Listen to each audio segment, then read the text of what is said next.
तो हम आपसे इलेक्ट्रिकल सिस्टम के बारे में बात कर रहे थे। आइए आगे बढ़ते हैं, उसी चीज़ को आगे बढ़ाते हैं। हमारा अगला टॉपिक जो है वो जनरेटर का है। जनरेटर, उसी को डायनेमो भी बोलते हैं और अल्टरनेटर, या फिर उसको अल्टरनेटर भी बोला जा सकता है। तो जनरेटर के बारे में तो पहले से भी आप लोगों ने देखा भी होगा, सुना भी होगा।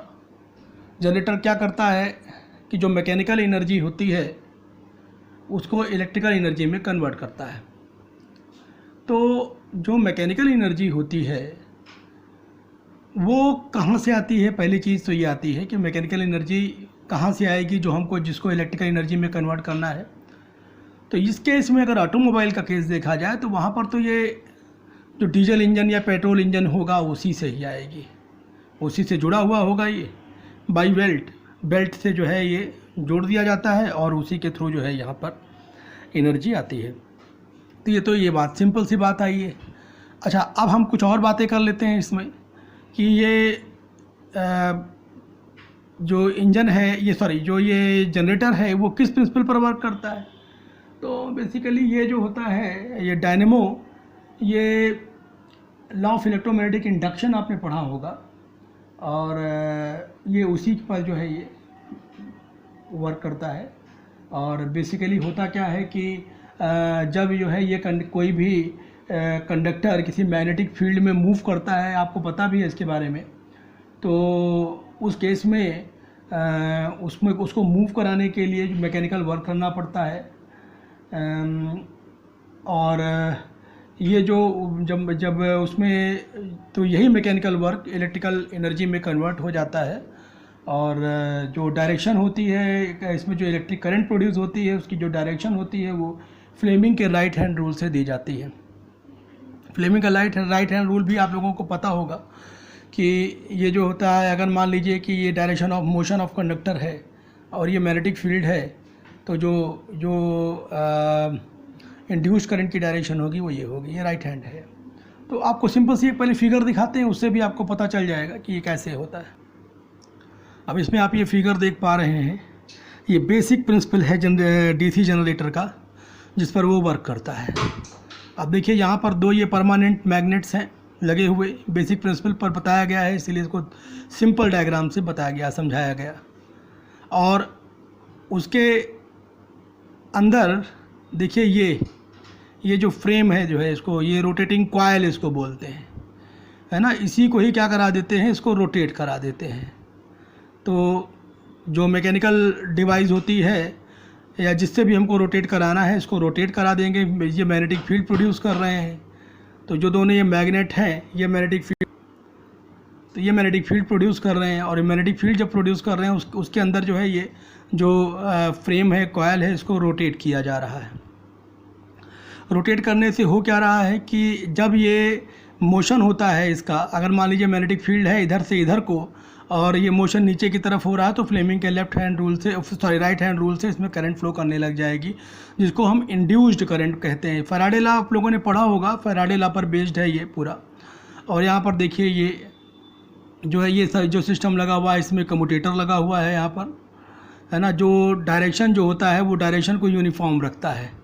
और इसमें जो है कार्बन ब्लॉक्स भी लगे हुए हैं, देखिए ये कार्बन ब्लॉक्स जिसके थ्रू हम यहाँ से पावर को ड्रा करते हैं। ये इस तरीके से ये बेसिक सिंपल था डायग्राम है, जिसको देख करके आप समझ सकते हैं कि जो अंदर की बनावट होती है वो तो कॉम्प्लिकेटेड होती है।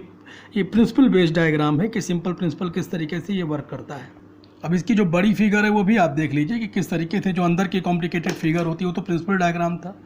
ये सारी चीज़ें देखिए, इसमें ये कम्यूटेटर लगा हुआ है, ये सब पूरा इसमें लगा हुआ, देख लीजिए सब सारी चीज़ें इसमें पोल शू, ये डिटेल डायग्राम है, बड़ा है। और इसके बारे में जब आपने इलेक्ट्रिकल इंजीनियरिंग का कोर्स पढ़ा होगा तो वहाँ पढ़ा भी होगा इसमें। तो ये उसका डिटेल डायग्राम है।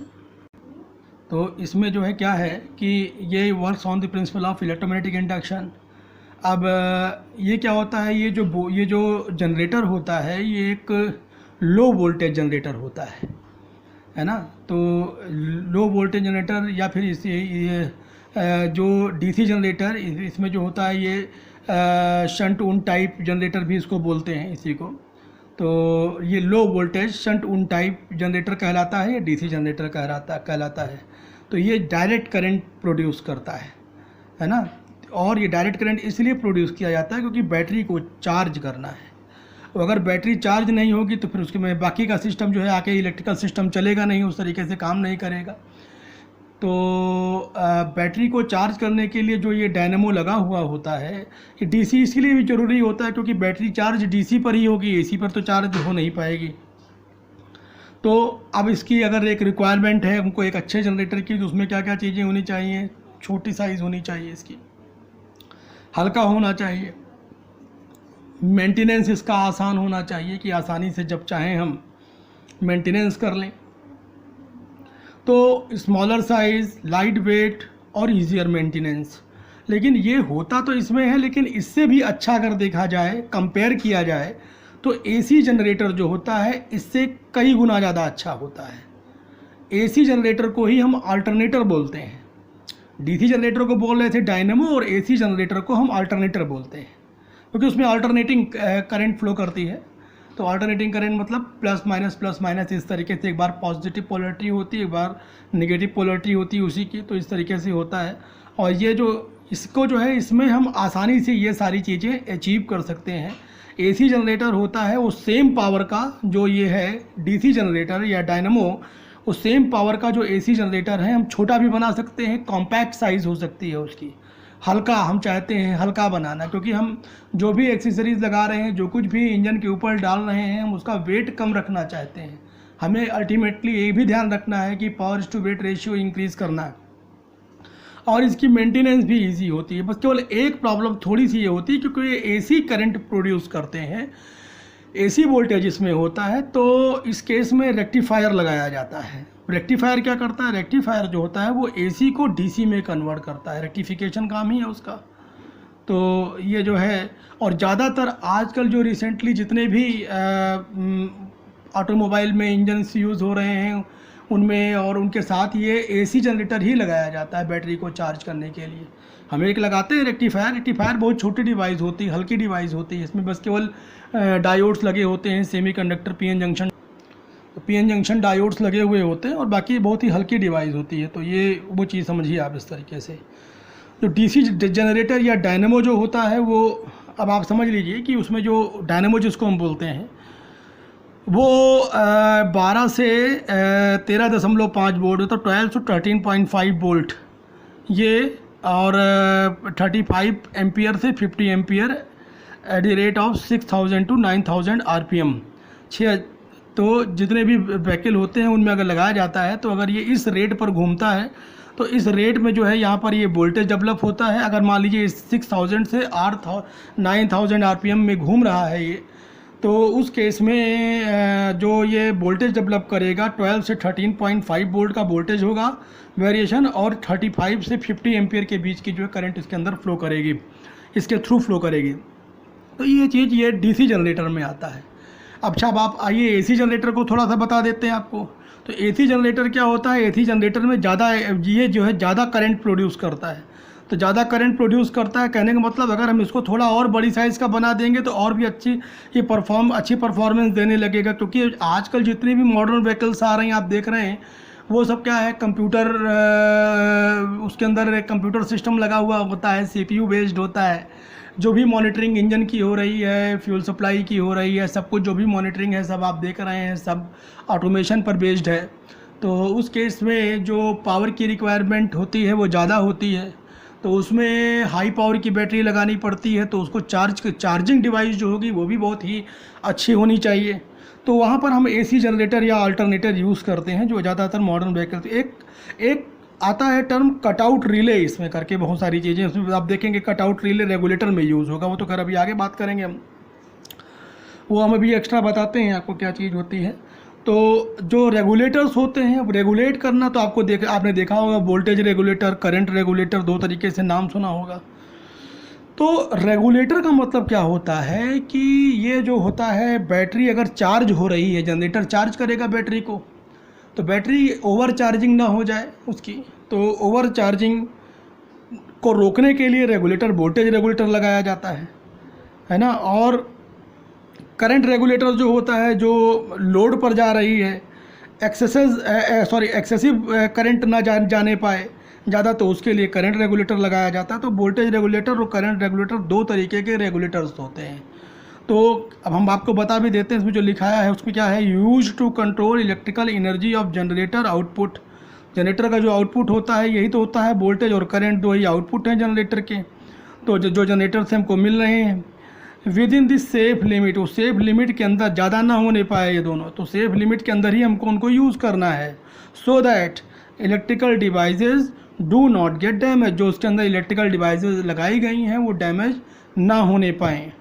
तो इसके लिए क्या करते हैं, ये दो तरीके के रेगुलेटर्स यूज़ करते हैं। पहला होता है वोल्टेज रेगुलेटर। अब वोल्टेज रेगुलेटर क्या करता है, this unit maintains generator output voltage within the desired limit. ये डिज़ायर्ड लिमिट के अंदर जो आउटपुट वोल्टेज होता है जनरेटर का उसको मेंटेन रखता है। Therefore it prevents overcharging of battery. अब अगर ये ओवर चार्जिंग और save electrical system from damage due to high voltage. तो इलेक्ट्रिकल सिस्टम जो भी है उसको हाई वोल्टेज से, अगर मान लीजिए ज़्यादा वोल्टेज सप्लाई हो रहा है तो उसको डैमेज होने से बचाता है, जो वोल्टेज रेगुलेटर होता है।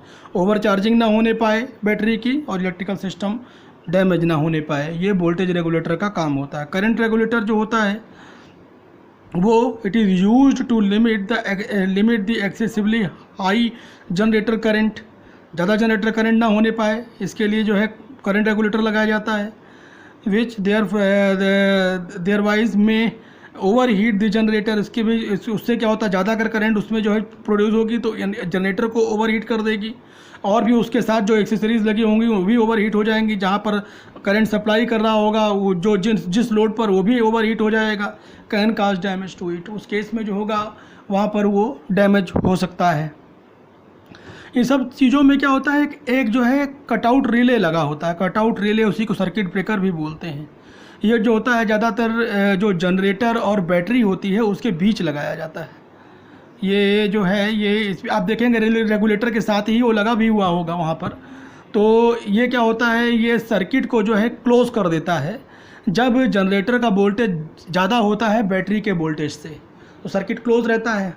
लेकिन वही ओवर चार्जिंग ना होने पाए तो उस केस में क्या होता है, ये सर्किट ओपन हो जाता है जब जनरेटर का वोल्टेज कम हो जाता है बैटरी के वोल्टेज से, तो ये सर्किट को ओपन कर देगा।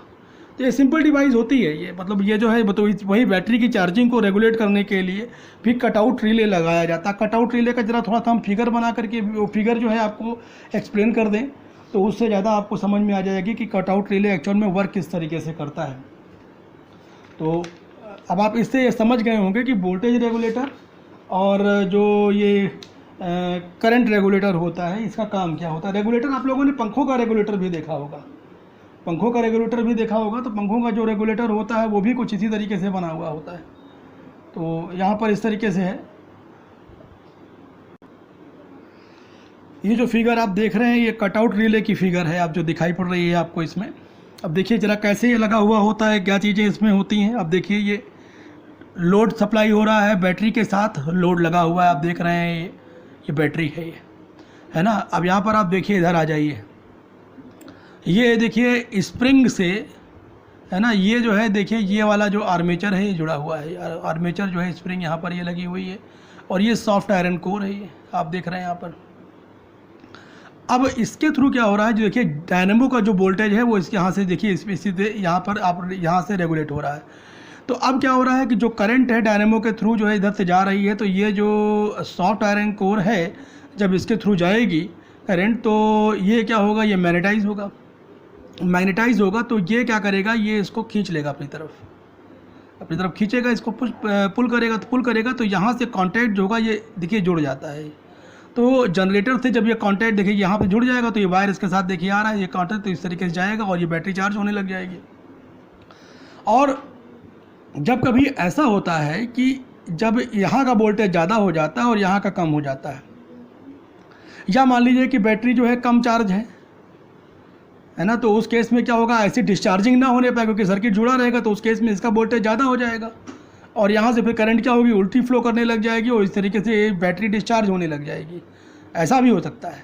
तो उस केस में क्या हो जाएगा, उस जैसे ही इसको बंद करोगे या कम चार्ज होगा तो उस केस में क्या होता है कि जो यहाँ पर मैग्नेटाइजेशन होता है वो वीक हो जाता है या ख़त्म हो जाएगा। अगर बंद कर दोगे तो ख़त्म हो जाएगा, ये ख़त्म हो जाएगा। तो जिसको ये अट्रैक्ट कर रहा था यहाँ पर, ये अट्रैक्शन ख़त्म हो जाएगा। तो जैसे अट्रैक्शन ख़त्म होगा तो मैं स्प्रिंग क्या करेगी, इसको वापस आर्मेचर को अपनी पोजीशन पर ले आएगी, एक्चुअल पोजीशन, क्योंकि जब ये खींचा था तो स्प्रिंग भी खींच गई थी।